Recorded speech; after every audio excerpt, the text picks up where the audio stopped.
All your hard things, all your double dealings. How do I get this? That's what it is. For only one thing. Your neutrality. You mean we must refuse? Well, I've got a bike here. I'm taking Rube out, ain't I? Oh, you ain't taking Rube anywhere. There is a moment in cinema when a face appears, says almost nothing and yet lingers longer than the scene itself. Michael Gothard was that kind of presence. Not a star shaped by applause, but a figure carved from silence. Audiences saw him in unforgettable roles, standing close to greatness, sharing frames with legends. And then, without warning, he vanished. Not from the screen first, but from memory. When news of his passing quietly surfaced, there were no public ceremonies, no grand tributes, no closing credits rolling with his name in reverence. Just a brief notice, and then nothing. As if the man had stepped out of the story before the story could finish him. Friends spoke of isolation, of a life gradually folded inward, of a script he once worked on said to be deeply personal that could have explained everything. That script was never found, never read, never acknowledged. This is not the story of a fallen celebrity. It is the story of a disappearance so complete that even death left no trace behind. So the question remains unsettling and unanswered. How does an actor who lived through light and shadow manage to leave the world without leaving a single footprint long before silence became his signature? Michael Gothard's career unfolded quietly, but with purpose. He emerged in British cinema not as a conventional leading man, but as an actor. Directors trusted when a role required depth rather than charm. His early work carried a sense of restraint, an intensity held just beneath the surface, making his performances feel lived in rather than performed. The turning point came when he began appearing in films that would later define an era. His presence in major productions placed him alongside some of the most respected names in European and international cinema. Critics noted his ability to inhabit unsettling characters with calm precision. Audiences remembered his eyes more than his lines. He was never loud, never indulgent, but impossible to ignore once noticed. During this period, Gothard was working steadily. His name appeared in respected casts. His roles circulated globally, and his face became familiar to viewers of serious cinema. This was the height of his professional visibility. Interviews from the time describe him as thoughtful, articulate, and deeply committed to the craft rather than the fame that came with it. There was recognition, but it arrived without spectacle. Yet even at his most visible, there was a sense that he stood slightly apart from the machinery of stardom. While others embraced publicity, Gothard remained reserved. Success seemed to follow him, but never fully claim him. He was present in celebrated films, yet rarely at the center of the celebration itself. And this is where the rhythm of his story subtly changes.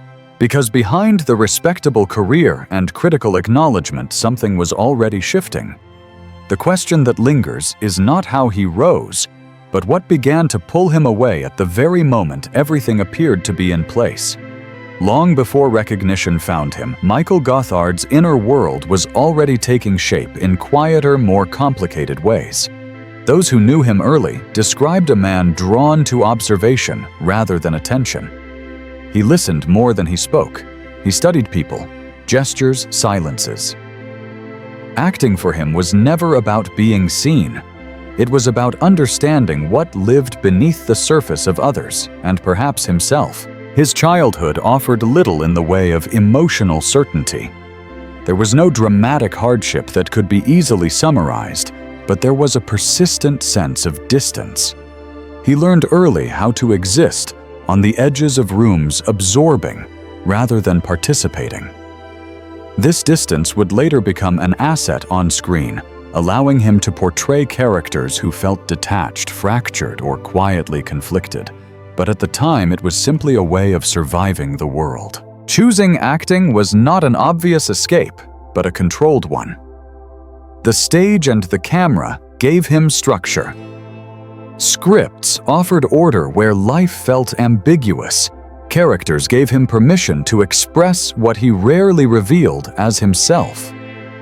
While others pursued performance for validation or belonging, Gothard seemed motivated by something more internal. Acting became a place where restraint was valued, where silence could speak, and where control replaced vulnerability.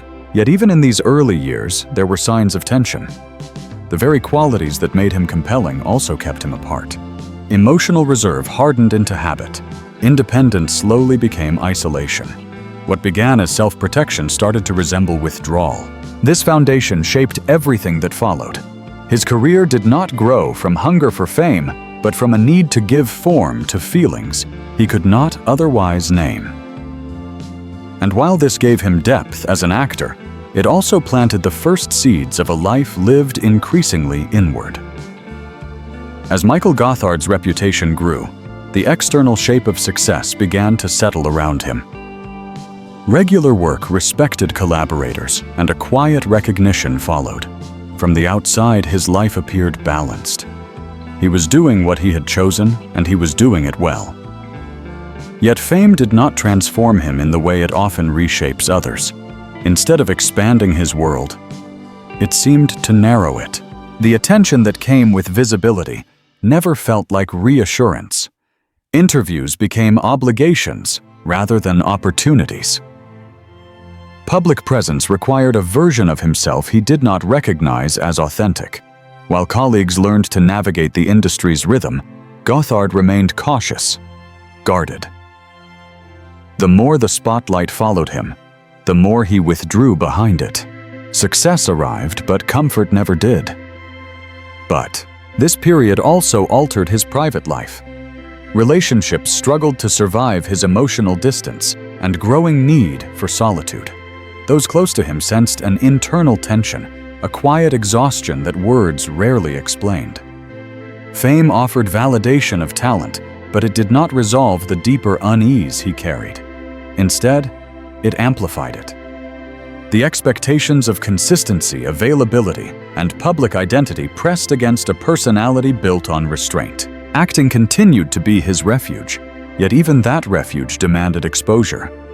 Each role required emotional excavation, while real life offered little space to recover. Over time, the line between performance and self grew fragile. What audiences praised as intensity was for him a constant state of vigilance. The cost of recognition was not scandal or excess, but erosion, a slow wearing down of boundaries. What once protected him now isolated him further. And as the applause faded between projects, the silence returned louder than before, leaving him alone with the weight of a success that never felt like release. By the time the fractures became visible, they had already been forming for years. Michael Gothard did not collapse in public. There was no single moment of spectacle, no dramatic fall that drew headlines. Instead, his world contracted quietly. Roles became less frequent. Communication with colleagues thinned. Invitations went unanswered. It was as if he was slowly stepping backward, away from the life he had built frame by frame. Those who remained in contact noticed a change in rhythm rather than personality. He was still thoughtful, still intelligent, but weighed down by an unspoken heaviness. Conversations circled inward. The future rarely came up. There was a sense that he was closing accounts with the world not in haste, but with careful intention. This was not despair performed for others. It was a private struggle contained and controlled. During this period, rumors of a deeply personal writing project began to surface. Friends mentioned a script that was said to mirror his own life, a story shaped from memory rather than imagination. It was not intended for publicity. It was something he worked on alone. After his passing, that script was never recovered. No draft appeared. No pages surfaced. It vanished as completely as the man himself. What remains most unsettling is not what is known, but what was never shared. There were no public confessions, no final explanations, only the growing awareness that he had been carrying a weight he chose not to place in anyone else's hands. His silence was not emptiness. It was a shield held until the very end. The news arrived without ceremony. There was no gradual public awareness, no long period of concern played out in headlines. Michael Gothard's passing was acknowledged briefly, almost cautiously. And then the world moved on.